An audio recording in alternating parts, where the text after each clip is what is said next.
Well, I guess I'm your host, Aaron, and today I'm joined by Chad Hufford. Welcome to the show, Chad.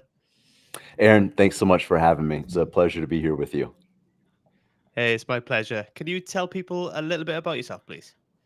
Uh, so I am an entrepreneur. I have a wealth management company, Veritas Wealth Management.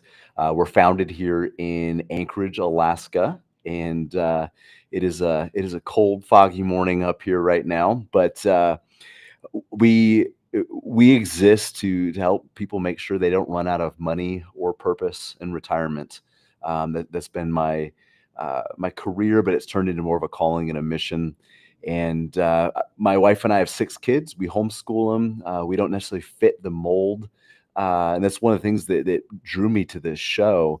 The title itself, "They Not Like Us," thinking that I don't fit the typical mold. I actually have a biochemistry degree, but 2 decades into a finance career and loving every minute of it. Yeah, how have you gone from biochemistry into finance then, Chad? I will try to give you the short version. So my track was medicine, and biochemistry was the hardest degree that college I attended offered, and it would set me apart from a lot of the applicants. And I had a great track into medicine. I had professors at medical schools writing me letters of recommendation to other medical schools, and everything seemed to be fitting perfectly. And then I met the woman who is now my wife and mother of my 6 kids, and I realized what she wanted was a family. She wanted a husband. She wanted kids, and she wanted somebody to raise them with. What she did not want was a hotshot surgeon, and she never asked me to switch. But my why, Aaron, has always been to help empower people to live a better version of themselves and live life more abundantly and purposefully. And I thought medicine was going to be my way to help people do that, and I've been able to do that through finances, and it's been an amazing journey. Yeah, so it's so important to get your finances right, and I think a lot of people struggle with it. It's not something we're taught at school for some bizarre reason. I have no idea why not. I mean, it's so important. We're not taught that in school, and kind of health, wealth, and your relationships are probably the core three things in human life, right? Uh, you're absolutely right. And, at some point in your high school career, you would have learned the difference between a sine and a cosine. And some of your audience is like, I don't even remember what he's talking about. But at some point, we had to learn the difference.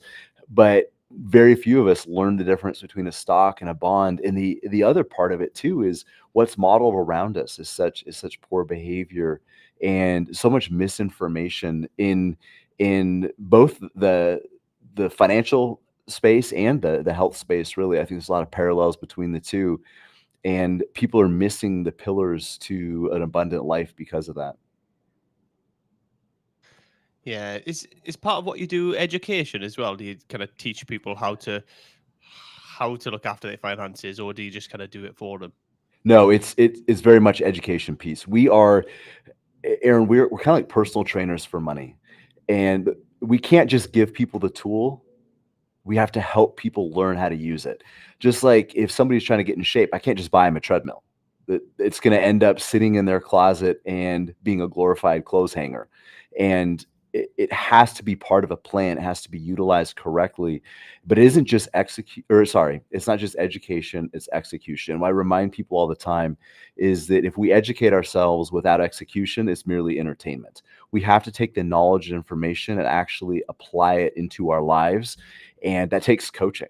It takes some counseling. It takes um, exhortation. It takes a lot of accountability. I think accountability is probably one of the biggest things that we offer, because a lot of times people have they maybe don't know everything they need to know, but they have an idea of at least what they should stop doing. But to actually put that into practice and do it consistently, and to do that not just today and tomorrow or next week, but for years and decades to come, It requires having a relationship with somebody in your corner that will hold your feet to the fire, have difficult conversations, will not just educate you, but coach you and hold you accountable. Yeah, and it's interesting that you say, that the space, that kind of health and wealth space, are similar in lots of ways, and they are, especially because they both can be kind of emotive topics. They can both, bring up emotions in us, so we can both, we can behave emotionally. Like I can binge eat, or I can, splurge on the spending and stuff like that, and it's like an emotional reaction. Emotions are tied so heavily, and that's why I say the education without execution is merely entertainment, because we can read all this information and have it all up here in our heads, but then our emotions get involved and our heart short circuits those things, and people do the things they know they're not supposed to do. So it is just to give you an example, I've got a McDonald's right next door to my office. So I'm in between a McDonald's on one side, a Subway on the other. I watch people make bad health decisions all day long. And if you didn't know Subway wasn't healthy, let's just face it. You've got a loaf of bread with mystery meat in between the slices. Like, you kind of have to know it's probably not the best thing for you. But point being, nobody is pulling into a McDonald's thinking, I'm about to make a great life decision right now. We know it's bad for us, but we do it anyway. So the dealing with the emotional element is so critical. We can't just deal with the analytical part. It's a joining of the two. And that's where having a financial professional who actually coaches you to not just know more information, but to think differently and make better decisions is so important. And I've got a quick question for you. I'm going to flip the script on you for just a minute, Aaron. Like I said, the title of your show was what really intrigued me initially. They Not Like Us. Would you tell me briefly what that means to you? And then I've got a response for that. Absolutely. So it was the fact that I don't kind of feel like I fit into the general mold of kind of everybody else. A lot of people are happy with kind of going to work every day, coming home, just watching TV, and then repeating the cycle until they're, I don't know, whatever retirement age is now, like 68 or something ridiculous, and then draw a pension, and then live your life. I hate that. I've always hated it. Um, and you kind of get pushed down that road through school and through, family members want you got to get a good job, you got to do this. It's like, I just want to live.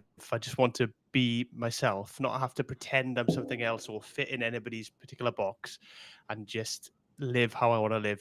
That doesn't mean I want to go out and upset people or hurt people or anything like that.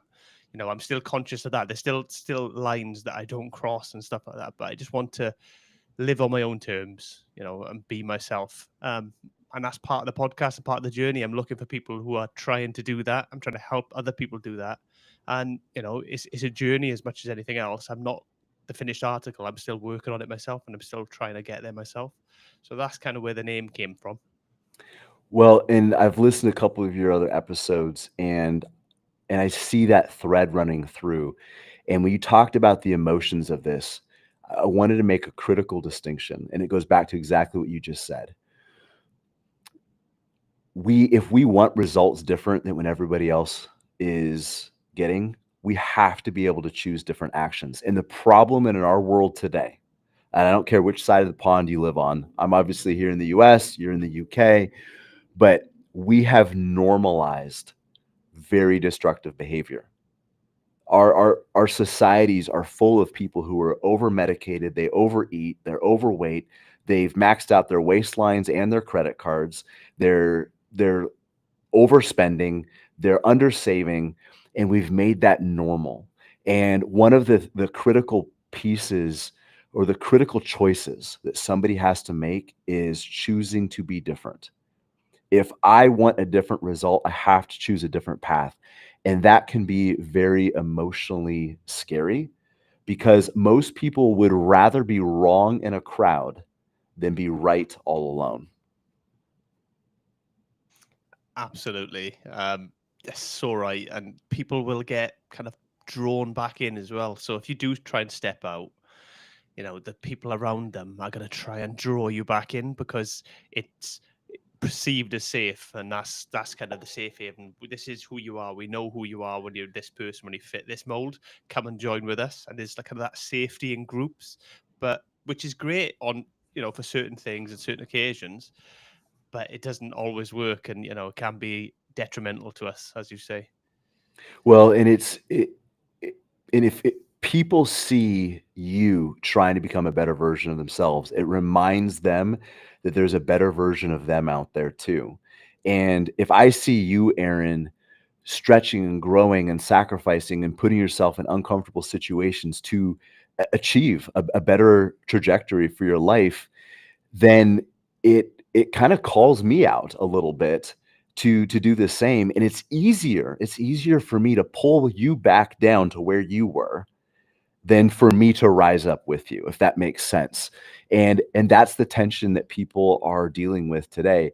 And when I say dare to be different, I'll just briefly give a little bit more of my backstory. So that is one of my superpowers. And I grew up in the 80s, homeschooled in Anchorage, Alaska. And I don't know how cool homeschooling is in the UK right now. It's definitely gained popularity here in the United States, but I don't know if it's cool now. It definitely was not cool in 1980. And when I was growing up, we were outcasts of sorts, and we hit every stereotype, Aaron. My mom made our own clothes. She would grind wheat berries. We'd make bread in between spelling tests. And I mean, and not only did my mom make our own clothes, they matched. So we would walk through the airport looking like a traveling Where's Waldo convention. I mean, it was awful. We were the biggest nerds, biggest dorks. I lived my life knowing what it felt like to stand out, to be different, and to not fit in. And I viewed that as a curse when I was younger. And now I'm looking back and seeing that that was a superpower. I learned how to fit out, and that need to fit in. It's still there. I think that's an innate human need. All of us want to fit in, but to be willing to do things different and to not fit the mold, not necessarily fit the culture. And I'm not saying that we rock the boat unnecessarily. You've already alluded to this, Aaron, but sometimes it is necessary to stand out, to not fit in, and to create a higher standard, a higher calling for our life. Because most people, if you do what everybody else is doing, that's the fast track to average. That's the fast track to being mediocre. And in some areas of your life, there's nothing wrong with that. But I believe in a few areas of your life, we have to strive for excellence, and that means we can't do what everybody else is doing. Absolutely. And for a long time, I wouldn't do stuff without kind of the support of other people or other people being involved. So, but be that like kind of start a business, or be it start a podcast, or do anything, I wouldn't do it without somebody else. But my attitude's changed, the last kind of year or so, and as part of this journey, where now I have a with or without you attitude. So I'm going to go and do this. You're welcome to join me. However, I'm doing it regardless, and that attitude has really, really helped me. So hopefully that can help some other people as well. And I think it has to be that way in our finances too, because too many of us, especially with social media, we can put our best foot forward on social media. So I'm here comparing my worst day to the best 15 minutes of your life and making a comparison. And what ends up happening is we end up chasing other people's dreams. We end up doing not what I want to do, what I think is important, but I do what I think that you think is important. And it's like dancing to somebody else's music. And we spend money that we don't have to buy things we don't need to impress people that we don't even necessarily like or even know. And it's become epidemic now. And it again, that's just in finances. It's in a lot of other areas, but at least the financial areas is the place that we're working on right now to set people on a different path, to give them a different trajectory so they can live with confidence and clarity, getting to a place where not necessarily that they retire, but getting to a place where they no longer need a paycheck. They can live without having a job and can really pursue their passions and dreams, not to retire and have 20 years of endless vacations, but to really pursue the things that are most meaningful in their life. And that is my goal for people. And that's what gets me up every morning. Yeah, I think that's more important as well, to actually live, right? So, we can spend our lives, accumulating a pension to then, when we're probably older and not as able to enjoy ourselves and able to do the things we wish we did when we were younger, it's better to get to that position sooner, right? I'm not talking about being rich. I'm talking about having a level of freedom. You can still be working a job and have a level of freedom, but it's having a level of financial freedom to enable you to go and enjoy your life, and the times that you do have, you can spend with your family or your loved ones or your friends and go and do the things that you've always wanted to do. And on the flip side of that, you can be very wealthy and still be trapped. You can be trapped by your money. You can be trapped by people's perception of you. You can be very, very rich and have very little freedom. So it's really a mindset shift. We need to get money and finances working for us. As one person said, money is a wonderful servant, but a ruthless master. And I believe, just like our health, either we control our money and leverage it to better our life, or it controls us. And I think we already alluded to some of these parallels. Fitness and health, it can be confusing, it can be frustrating, it can be daunting. Finance is the same way. It's easy to ignore those things and just say it's intimidating, I don't want to deal with it. But your physical health, just like your financial health, are related in the sense that if you ignore them, they will only deteriorate. You do not get to choose whether or not your finances or your physical health is an important part of your life. It is. You have to make the choice that you're going to be a good steward of those things. And as we see around us, a lot of people make the choice to ignore them, and they just get worse. So I think that's part of living differently, is being intentional about those things in our life that are so vital, because finances have a ripple effect into every area of your life. And I tell people that the human brain does not compartmentalize stress. So if you are feeling stressed about your job, stressed about your finances, stressed about bills, stressed about your investments, retirement, whatever, that will have a ripple effect into other areas of your life. But having confidence and having assurance in those areas will also have a ripple effect too. So, like I said, we're just trying to help people live a more abundant life, and we're using finances as one tool to do that. Yeah, I always say that if you pay a price for these things, so be it your health or finances, really, you're going to pay a price for these things. You can either pay it up front and get in control of your health and your finances and be in a better position for the rest of your life, or you ignore it, put it off until eventually you pay the ultimate price, really. Yes, there's no such thing as a free lunch, and just like your health. Yeah, it's you pay a price to get up in the morning and run, or to go exercise, or to eat broccoli instead of dessert. And the problem with a lot of these, or the hard part, a lot of these choices, the right choice in the long run is almost always the more difficult choice in the short term. And the wrong choice in the long run often has a short-term reward.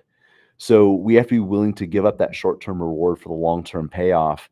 And there's a phrase that I love. I can't remember who said it, but discipline weighs ounces, but regret weighs pounds. And this idea that we can either choose the temporary discomfort of a disciplined choice, or we end up with the long-term, never-ending effects of regret. And for me, I would rather choose the former. I'd rather pay the price up front.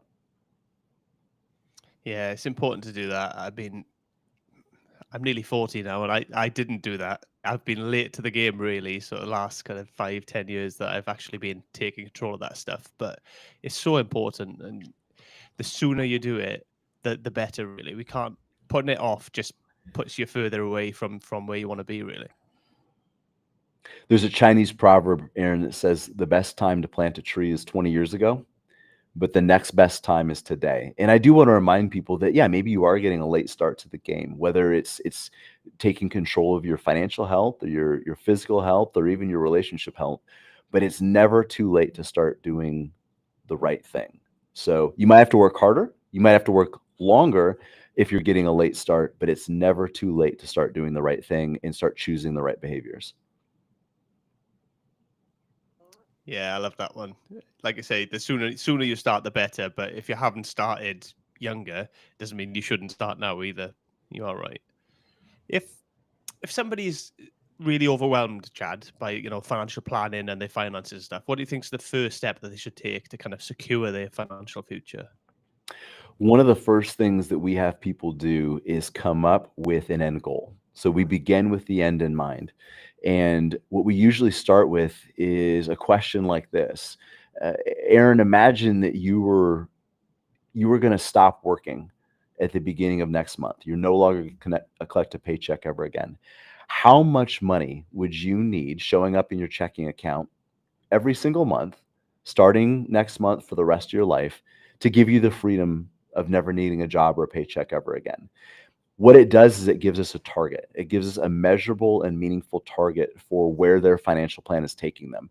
Because, Aaron, there's a world of difference between somebody who is strategically investing towards a desired future and somebody who's merely collecting investments over the course of a career. And when there's so many different pathways, there's so much misinformation, there's so many different tools, it can be overwhelming. And it's like you said, it's like, where do I even start? So picking one thing and just saying, where do I want to end up? Before we figure out which road we're going to take or which tools and tactics we're going to use, where do I want to end up? What do I want my life to look like if I didn't need my paycheck anymore, if I didn't have to go to work anymore? Those are the types of questions we want people to start with, because it starts getting them clarity about where they're headed, but also it gets them looking at longer timelines and allowing us to look past the pleasures and distractions of the moment and really what are they trying to accomplish over the course of their life. So that's beginning with the end in mind is often the best place to start. Absolutely. Do you keep people interested along the way? Are there kind of milestones they kind of work towards, or is it just that end goal all the time? It's both. And a lot of times as people are working their way down this path, that end goal changes. So the metaphor I'll give you is kind of like building a house. If you or any of your audience has ever built a house, you start out with all these plans. You have an architect drawing things up, you have a blueprint, and as you start building, though, that process evolves. The house that you started building, the house that the original plans designed or shaped, is not probably the end product. It evolved or was revised during the process. Your financial plan is going to be the same way. So it's an ongoing process, and it's an iterative process of making sure that are my actions today aligned with where I want to be and the person I want to become in the future, and absolutely setting up those milestones along the way, because this is a marathon, Aaron. Building financial independence is not something that happens quickly. We need to be able to not just recognize milestones, but celebrate those small wins along the way, because we need the motivation. We need to be able to see that we're making progress, and sometimes that can be very hard. And for people who are your audience, probably more goal focused, more ambitious, it's so easy to keep everything on the prize at the end that we can miss the journey along the way if we're not careful. Yeah, and it just brings me back to health again. It kind of ties in again. It's the same as kind of being on a diet, right, or a training plan. These things take time, and you need to have these little wins along the way, little milestones to keep you interested, to know that you're going in that right direction as well. So I used to, in another life, I used to be a personal trainer. That's actually, I put myself through college and developed actually a pretty nice training business, working with some professional athletes and professional fighters, some Olympians. But I had somebody who was not a client come up to me at the gym, and they had asked me for some advice. And a couple weeks later, they come back and said, "Hey, I've tried what you've suggested, and I've only lost like a pound or two, and I'm kind of frustrated. Why is this happening faster?" And in my head, I'm thinking, you ate garbage and didn't exercise for 20 years, and you thought you were going to fix it in 2 weeks. Like, be patient with yourself, And I didn't say that, but that was in my head. And whether it's fitness or finances, we have to be patient with ourselves. And man, if you're trying to lose weight, maybe you're trying to lose 50 pounds. That's going to take a while. And you went to the gym 3 or 4 days this week. That's a win. Celebrate that. I don't care what the scale says at the end of the week. If you haven't been working out for 15 years like this person, and you went to the gym 2 or 3 times, that is a win, and celebrate that. So we can be so tied to the outcome, whether it's g losing the weight or retiring with the big pension, whatever it is, that we forget to celebrate the inputs along the way. Those are the real victories, and celebrating those will help keep people motivated. Because, like we said at the beginning of this, there's an emotional battle to this. It isn't just knowing the right path. A lot of people don't know the path to financial independence, but even if you do, it's staying consistently on the path for years and decades to come that's so difficult. That's why the accountability that we offer is so huge. That's why it's important, I think, to have a small community around you that is going to encourage you, and to be able to celebrate the journey along the way, because it's a marathon. Absolutely is, and we are going to have failures, right? So I have failures all the time. I've always trained and done sport or health and fitness of some sort, but even I fall off the wagon all the time, and I have ups and downs. But it's about learning to kind of fail forward, right? Building that resilience and going, okay, just because I've had a bad day doesn't have to become a bad week, doesn't have to become a bad month or a year, and then drag on, right? How do we kind of manage that with the financial side of things? Well, I think I touched on it just briefly in looking at inputs rather than outcomes. So we want to make sure that we don't string a lot of unhealthy inputs together, regardless of what the outcomes are. And you might be investing in an account on a you know regular basis for years, and there's a temporary dip in the market, and your investments go down. You're still doing the right input. It's just the outcome temporarily didn't look the way that you wanted it to. A lot of people would look at that as a failure. It's not. It's a temporary detour on the path to success. And I think we need to look at other setbacks in much the same way. But when we do fall off the path, when our inputs do get interrupted, we skip a few gym sessions, we do overspend, or we aren't eating as well as we should, that we don't let that become a new habit. I believe that the quality of our lives is ultimately determined by the quality of our habits, and it's stringing together as many of those healthy days as possible, even if the impact is small. And when we do fall off the wagon, giving ourselves the grace that that was a one-time event. It was that one day. We're gonna get right back on course the next day. And the other thing I'll mention just briefly here, and this goes back to my experience in the world of biochemistry. Um, we used to run these things called experiments, and usually we would do a lot of planning, a lot of studying, and painstakingly set up these experiments, and they almost never went the way that we thought they would.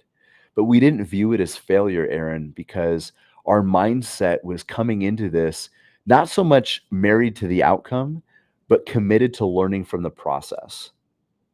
And those setbacks and those experiments that didn't go the direction we wanted to, we were able to learn from that. And I think a lot of people should take that same viewpoint towards life. The failure, the setback is actually a growth opportunity if we're willing to step back and see what we can learn from that experience. And rather than being a failure, it actually just becomes an experiment that can teach us and help us grow.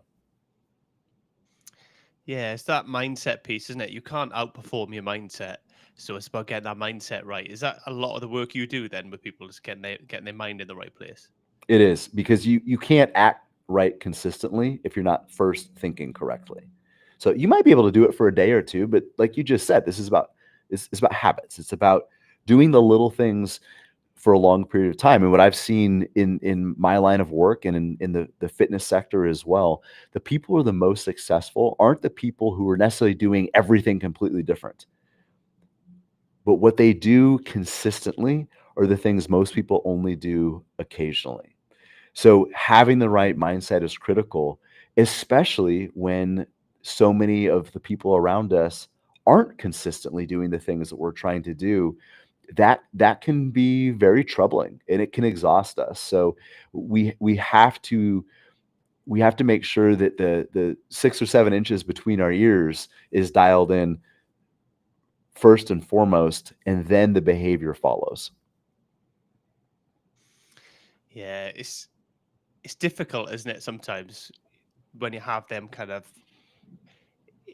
issues where you do fall off. Because what I find is, I don't know if anybody out there works shifts or anything like that, but when I used to work shifts and come off nights and I was tired, that's when my mindset would slip. That's when the emotions would take over because you're tired and you're not in that right mindset, and it's be difficult sometimes when you're in that place to kind of recover. So how do you kind of pull people out of that when they get into that little bit of a rut? Well, part of it is just being there with them in that, because what you said is so crucial. Like, uh, our emotions aren't always in the right place, and our mindset is not always in the right place. We will be tired. We will get fatigued along this journey. Having somebody in our corner who is going to pull us back on, or help us get back on that path. And one of the big things that we do is remind people of their long-term goals, and saying, Aaron, hey, this is where you said you wanted to be. This is what you said you wanted your life to look like. Are these things still important to you? Well, here's the pathway. Are your current actions aligned with this pathway? And I think too often people rely on motivation rather than commitment. And being committed is continuing the right actions regardless of our current motivational state. And it's kind of funny how this works too, because if you, even when you're not motivated, if you consistently perform the right actions, motivation will generally start to show up. But too often people wait for motivation to start acting right. It goes the other way. We start acting right and we will start finding the motivation. And it takes somebody like a coach to pull you into that mindset. And that's why I say a lot of what we do is like personal training for money. We're coaching people towards excellence, and we're their source of motivation and discipline and perseverance when their own motivation, discipline, and perseverance might be lacking a little bit. It makes a lot of sense to me because when you look out there or you think about it, we learn everything from someone, right? We nothing or most things we can learn on our own. It's not that we can't learn on our own, but it's much more difficult. So, when we go to school or if we homeschooled even, there's somebody there teaching us, guiding us. We can question things, we go back and forth, we learn, we adjust, we keep moving forward. And we do it with everything. We do it with I've always had a coach when I played sport. I've used other people's training programs and coaching at the gym. I've done it, through work. You get taught how to do your job. We use people to learn things, but when it comes to finance, you don't see much of that. Not many people are actually seeking the support and the help. So it makes a lot of sense to me that we should be doing that. Well, and a lot of us grew up in households where finances were not openly discussed. And I think that's part of the reason that we feel like we have to do finances all alone. And I love that you brought up the idea of being coached in a sport, because I believe finance is a team sport. Michael Jordan had a coach. He's the best basketball player of all time. He still had a coach.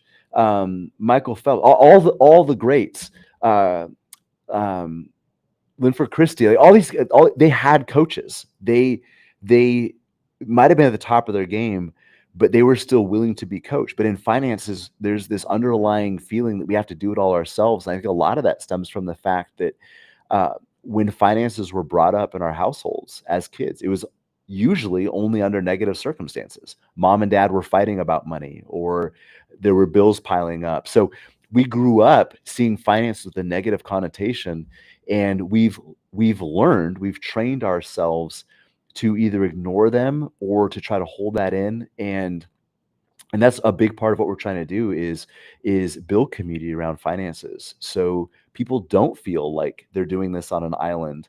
And there's a phrase, there's a quote that says, um, you need to learn from others, you need to learn from the mistakes of others, because you probably don't have time to make them all yourself. And that's what we're trying to do is to be able to teach people through the wins and the mistakes of others, so they can speed up their own learning process. Yeah, it's about standing on the shoulders of others, isn't it? And that's what the human race has always done well in other areas. That's how we've been so innovative and we've got to where we are. We have all this technology because we built on what others have done. We've not had to learn it all from scratch. We've been taught quite quickly what's taken somebody years and years and years to refine and get right. computers, for instance, and then we've gone and built on that and made it better, and then they've done the same, and generation over generation, things just improve. So, and you are right as well about the families. We don't talk about money. It's not discussed, is it? It's a bit of a taboo subject, really, It that is. just not mentioned. As a child, you have no real concept of how much money you have as a family or don't have, or how it comes in, or what's happening to it when it does come in. You learn that for yourself when you kind of move out and get a job and get your own place and have to figure it all out. And even then, to this day, I don't talk to my parents about money. It's wild. And I think that's normal. I think that's normal. And for people listening that have kids, don't worry so much what you discuss when talking about money, at least as a starting point. Just normalize the conversation. You don't have to know a ton about finances. You don't have to have your own money situation figured out. Just start opening up the conversation to make it normal to talk about money under positive or at least neutral circumstances, because otherwise, the only times your kids will hear about it is under negative circumstances. And then, if you're not talking about money in a healthy way, they're going to learn from the world around us. And Aaron, as you and I have already discussed, the world around us is not doing money in a healthy, positive way. So we have to be the ones to start that chain of events for our kids. And you asked a question I didn't fully answer too about, how do you keep people motivated? And this just triggered me thinking about kids. When you have a kid, you're maybe trying to train them on a task or something like that. You're going to break it down to its simplest steps. And money can be overwhelming. Finances can be overwhelming. Building sustainable wealth can be intimidating.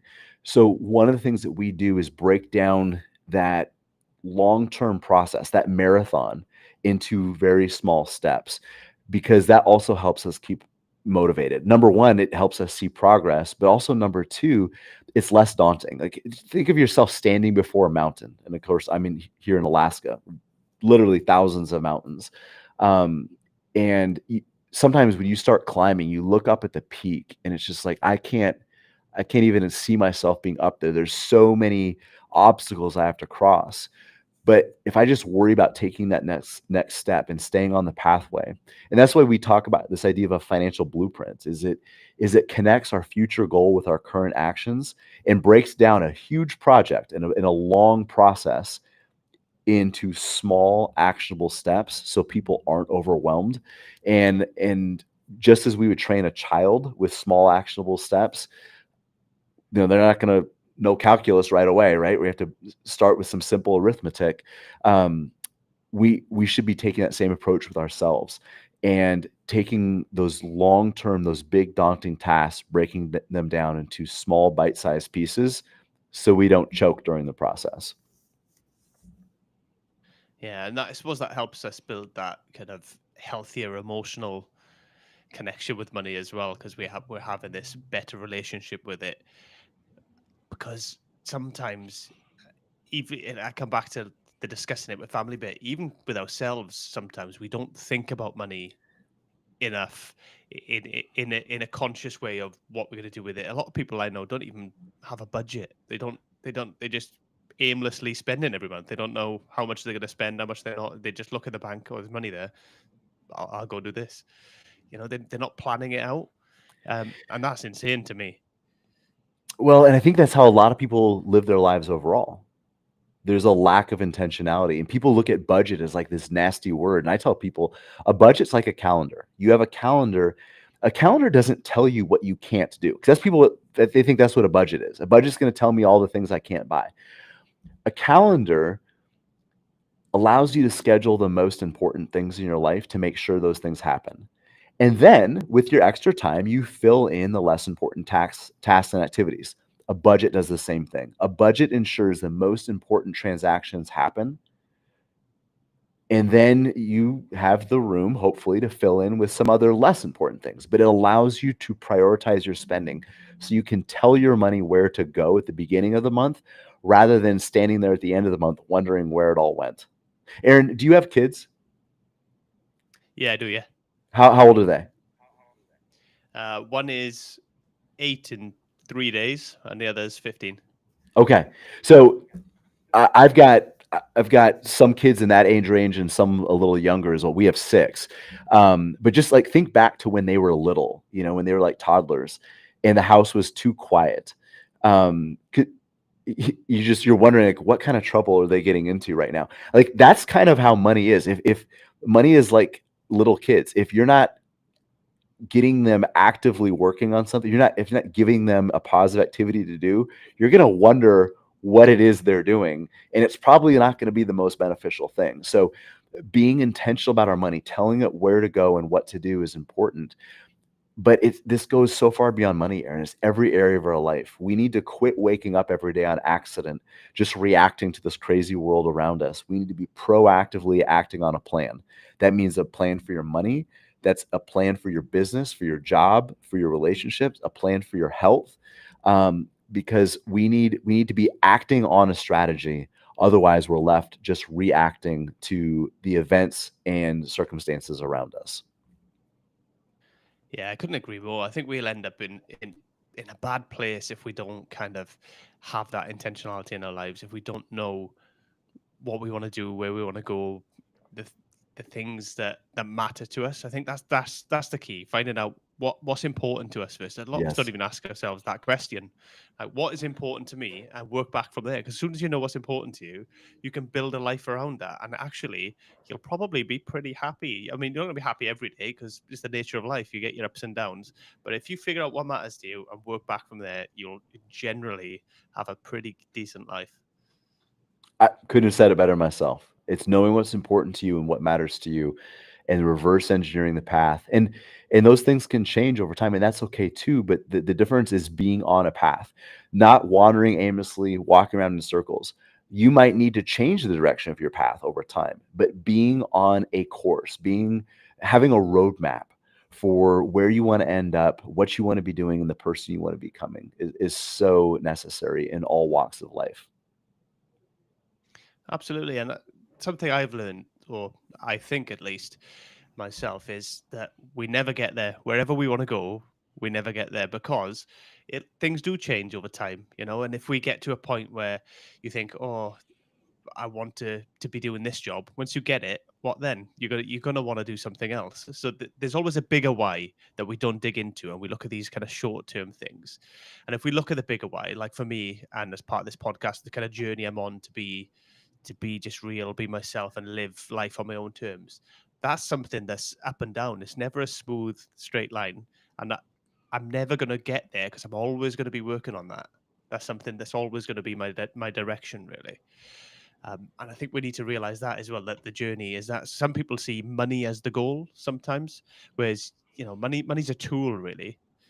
That's what it is, a tool. And if we treat money as a destination, when we get there, and that's what you see with a lot of these celebrities or wealthy people that are brutally unhappy, or end up, doing the worst, taking their own life or something like that, because they've seen money as the destination. They've got there, it's not fixed any of their emotional problems. It's not fulfilled them because it's just a tool. And they end up really miserable. We got to look at that bigger picture, what truly matters, and then of course money's important to help us get there and get the freedom to live how we want to live, but it's a tool, and we can look at it from that kind of lens, really. I agree wholeheartedly. Money is simply a tool. Investments is just a tool. It's a tool that can help you build a better life, but it cannot be the objective. And the time, or when the time comes where money or wealth is a goal in and of itself, it starts becoming very destructive. And that's where we see money and wealth controlling an individual rather than a person leveraging that money or that wealth to build a more abundant life. But yeah, you're absolutely right. And if we don't have a plan for our life and know what is meaningful to us, it's really easy for money and riches to become the goal, to become the end in and of itself. And it's a very empty and destructive pathway. It's probably a weird thing Absolutely. to And you hear. get Sorry, so it's probably a no weird it's thing to hear coming from somebody in my industry, but I do not look at money as the objective. It is a tool, and just like any tool, you just think of a scalpel. A scalpel in the hands of a surgeon can save a life. A scalpel in the hands of a maniac can take a life. It's the same scalpel. It's the same tool. So Money is amoral. It's not good or bad. It's not evil or helpful. It is simply a tool. But if we are using it destructively, money can destroy our life. And just think of money as like a weight. So I know you're into weightlifting and exercising, and just I don't just think of like whatever your best, PR squat is or something like that. If you put that same weight on somebody who's never been in a gym, it's going to crush them. It's going to hurt them. It's going to cause damage. It took you a long time to build up to that weight. But because you've learned how to accommodate that weight actually makes you stronger. It improves you. It betters your life. But if you're not ready for it and that weight just gets thrust upon you, it can crush you. And I think wealth and money can do that to people who never learned how to manage it. And we think that more money fixes money problems, and it doesn't. We need to learn to be better stewards. Then and only then can money become the benefit in our life.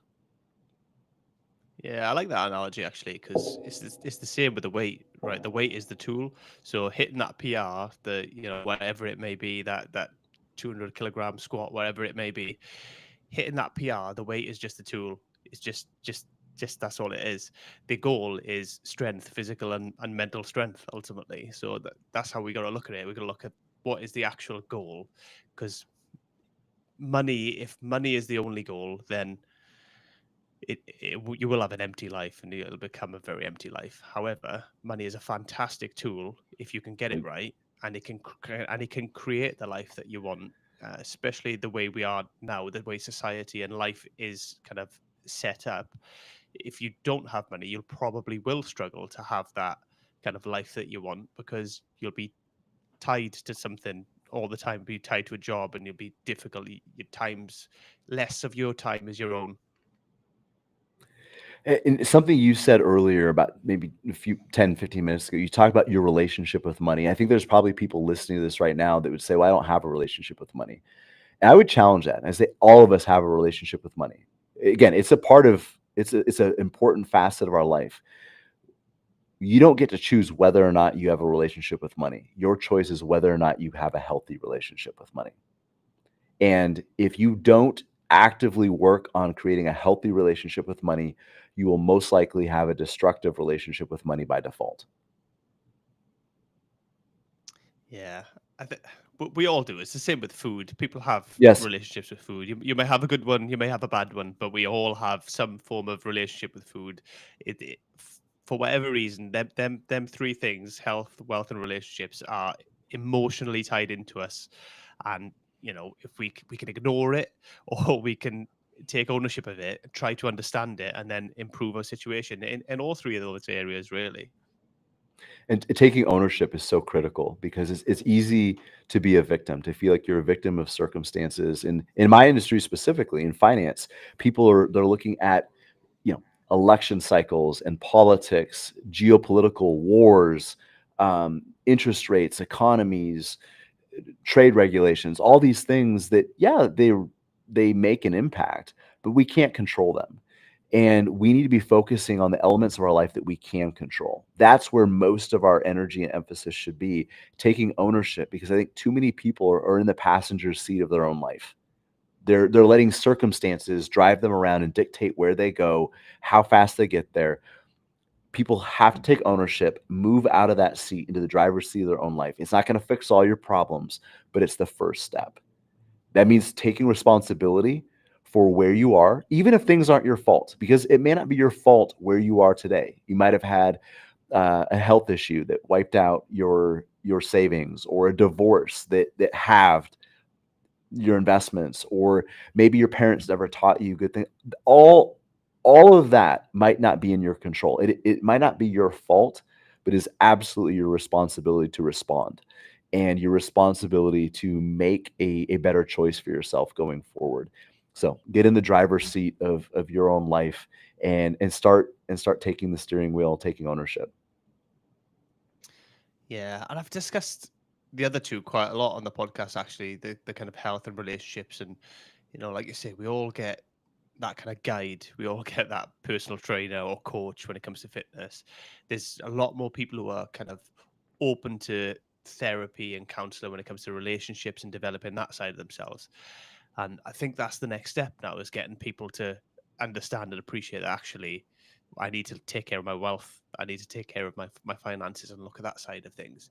Because especially there's a lot out there, a lot of scams out there with finances and money and like this crypto stuff that people, the fake crypto stuff that people get dragged into, and I can make you a millionaire in a week and all this nonsense that people kind of get fooled by.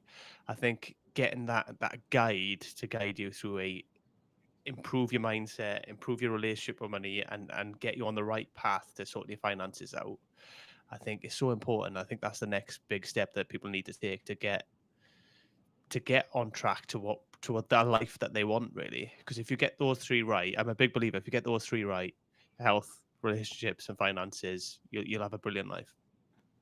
I agree. I think those are three important pillars. And too often, Aaron, I meet with people. People come to me in their 50s and 60s, or 60s and 70s even, and they spent their 30s and 40s sacrificing their health and sacrificing their relationships to build wealth. Then I meet them in their 60s, and now they're trying to spend their wealth to buy back health and relationships, and it doesn't work. So we need to build those three things in concert, build those things together, because they benefit each other. If you have great relationships and you have great health and you have great money, think of all the things that you can do that you couldn't if one of those three things was missing.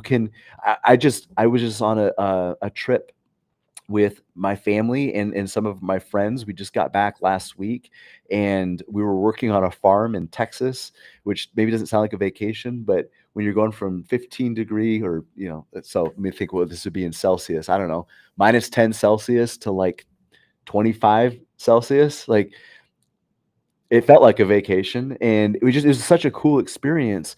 And we were able to bring friends along too, and to be able to work out in this farm and do something that here in Alaska we don't really get to do very often. And without our health, without our finances, and without our relationships, that trip would not have been possible. And we created great memories. My kids will remember some of those experiences for the rest of their life. And that's something we can all share together. And all three of those elements were very much a part of that experience.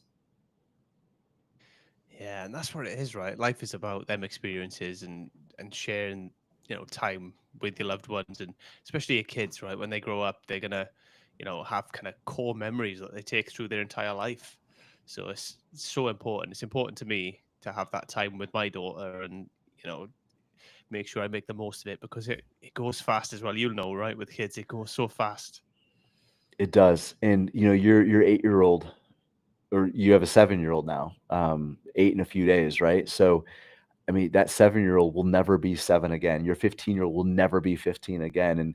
And we have to stay present. So, it sounds like a dichotomy or a paradigm, because I'm talking about the future, the future, the future. But I think having a healthy view of the future also allows us to stay more present in the moment, and knowing where our future is going, or at least having a plan for it, allows us to enjoy what we're dealing with in the present, because we have less stress about the future. And as a parent, that's something I have to remind myself all the time, is don't miss this moment. They happen so fast. It just, and the older our kids get, Aaron, I think the faster it goes. You know this, you've seen it.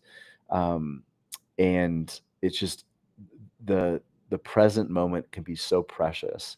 And I don't ever get to some finish line out in the future and realize that I've missed the journey along the way. Yeah, because and I keep coming back to it. Life is that journey, right? That's what It it is. is. It's Yeah. the journey. That's it. There is no destination. That is what life is. It's that journey. So we got to get it right. Um, I say get it right. We got to live it. I don't think there's such a thing as getting it right. Even I think we got to just live it.